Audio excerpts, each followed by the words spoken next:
سلام الله عليكم الحباب، ان شاء الله تكونوا بخير وعلى خير. صباحكم مبروك، صباح الخير والرباح والتيسير.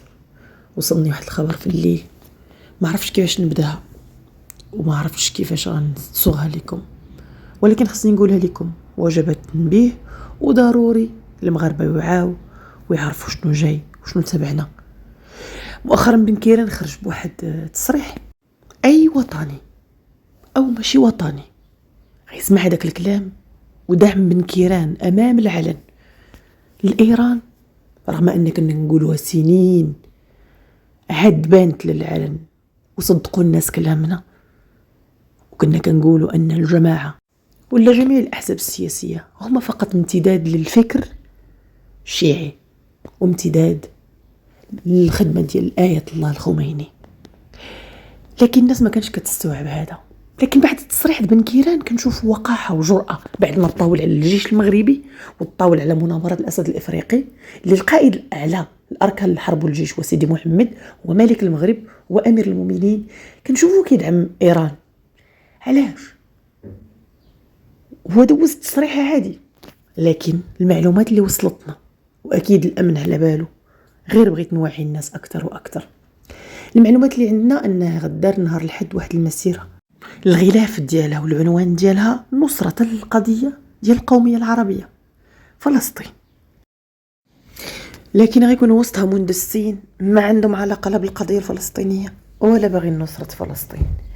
غيتصوروا فيديوهات من خلال هذه المسيرة للعالم وللرأي العام في العالم، ومن خلال قناة الجزيرة اللي قسمت قناتها على 4 و5 و6 ليزيدت المشاهدة، حيت شراو المشهد السياسي وشراو المشهد في العالم العربي بين جوج الناس مازال ما بغيش نهضر عليهم دابا، حيت اللي غنقولوا على اللي وقع ما بين ايران واسرائيل اقسم بالله ماشي اي حد يقدر يستوعب، حتى حد ما غادي يستوعبوا الا اصحاب البصيره، مش حيت انا واعره، لكن من زمان علموني ناسي باش مسكيه.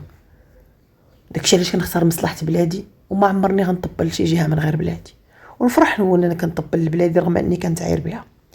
هاد الناس غيكونوا مندسين، وكاينين الناس كيقولوا انهم غادي يخرجوا لنصرة ايران. شكون دوز هاد الرسالة الخبيثة الحقيرة المدسوسة بالسم المسقية بالسم ديال العقارب؟ هو بن كيران قال دعمت بايران وغندعم ايران وغندعموا ايران. يعني هاد الناس ولاو ابواق ديال الشر ولاو كينفذوا اجندات خارجية بالبيان قدام الناس وبالعلن.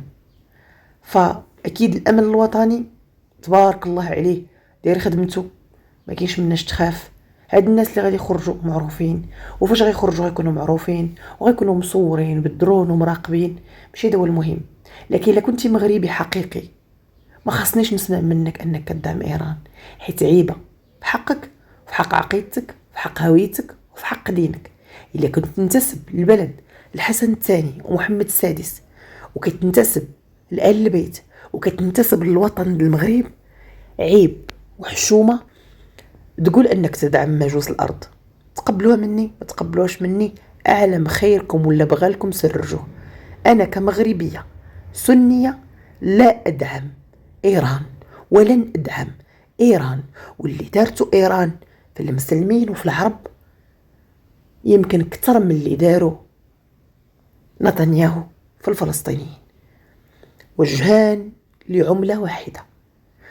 انا كنقول الكلام اللي ما غاديش يعجبك، ولكن غيعجب الناس اللي عارفيني كنهضر باللسان الحق.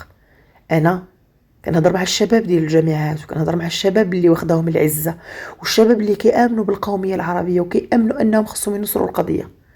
هاد اللعب اللي ولينا لاعبينه مؤخرا راه غادي يدينا غير الخسران. البلاد محظيه وكل شيء محظي، ولكن فاش كتجي الفوره وكيحرك الغربال كيطيح كاع النخان. فما تدخلش في هاد اللعب وما تحسبش بلاك ليست، وما تدخلش في هاد اللعبه الحقيره اللي كيجيش فيها بن كيران المغاربه من تحت الطبله وكيطلع وكيهضر وكيندد على البلاغ اللي قالوا بكل حب وقال انها ايران امه واحده مع المسلمين. معمر ايران كانت كتعرف شي حاجه سميتها حب المسلمين ولا نصره المسلمين. واللي ما تعرفش شنو هي ايران وباغي يعرف شنو هي ايران، انا مستعد نقول لك شنو هي ايران.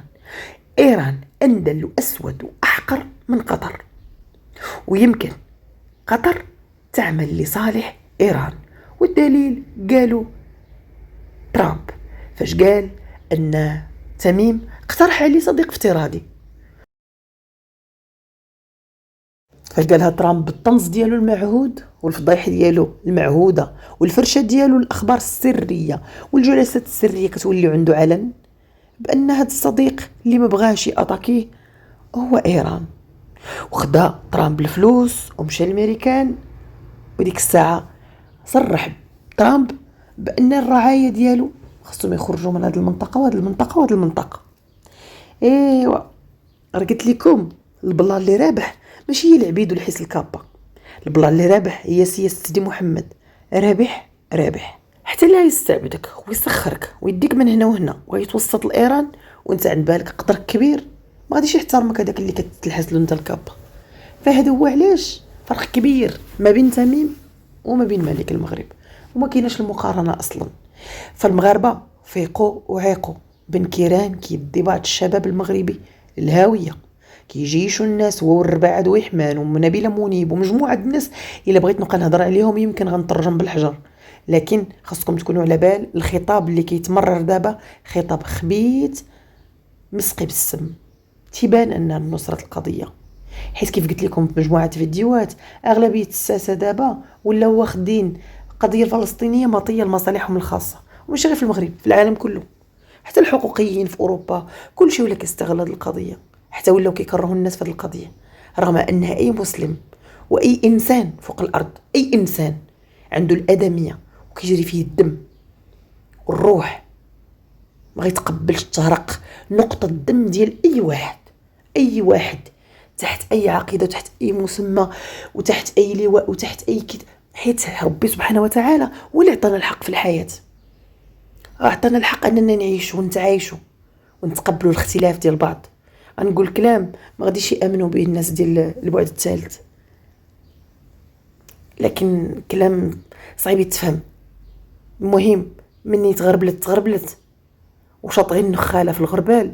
انا مع بلادي وإن جارت عزيزة. أنا مع بلادي، كليت شربت أنا مع بلادي، تقطع الماء تقطع الضوء ضربنا بالصواريخ حنا بخير أنا مع بلادي. جا بن كيران مشى بن كيران أنا مع بلادي. مرض سيدنا ولا كان بخير أنا مع بلادي. ما عندناش اختيار ولا محال أن النصر قريب، وأن الغربال غادي يبدا يطيح الكبار والصغار. وعقلتوا فاش قلت لكم قريبة الغضبة الملكية، هي مسألة وقت. العدو باغي يتفرج ومول البلاد كيتفرج في كل شيء وكيشوف هذاك البيدق اللي تيخدموا العدو من برا باش يطيح البلاد، كيبغي مول البلاد يحطيه حتى يستنفد كاع الشطاحات ديالو وبلا ما يعيق يقرب كاع اللي مخدمينه واللي خدامين معاه. ومن يطيح العصابه وطيح البطانه ديك الساعه يجي الحساب اللي ما غيهزوش فيه هاد الكلاب راسهم. وانا غير عريفه، هذا اللي عرفني به الله. خليت لكم الراحه، فيقوا وعيقوا. ما كاين لا مظاهرات لا علاقه بالفلسطين ولا علاقه بالموناليزا ولا علاقه بالماليزيا ولا علاقه بالقانون الغاب ولا علاقه باي حاجه. حتى لو دار مظاهرات على غلاء الاسعار غيستغلوا هاد الكلاب باش يخرجوا الناس للشارع ويمروا الشعارات اللي بغاو. وانا كمواطنه والله لا اؤمن بالتظاهر، ما كنبغيش نخرج في مظاهرات تحت عنوان اي حاجه، حيت كاين الناس اللي كيستغلوا التجمعات والتجمهر ديال الناس لمصالحهم الخاصه، وكل واحد كياخذ اللقطه بالعنوان اللي بغا. وسبق ودار هذا في اسقاط دوله قطر لباها ولخوها. وجا تميم وصور المشهد للناس على اساس الناس كتبايعوا وتسلم عليه، هما الناس كيسلموا عليه قبل مناسبه وطنيه. هذه صنعت قناه الجزيره، خدمتها من سقطت النظام الاول والثاني والثالث، هذه هي خدمتها. فما غنلعبوش هذا اللعب مع المغاربه، حيت المغاربه عايقين وما كدارش بهم. فاش يوصل نهار الحد نعس وتكمش حتى نهار الاثنين وفيق.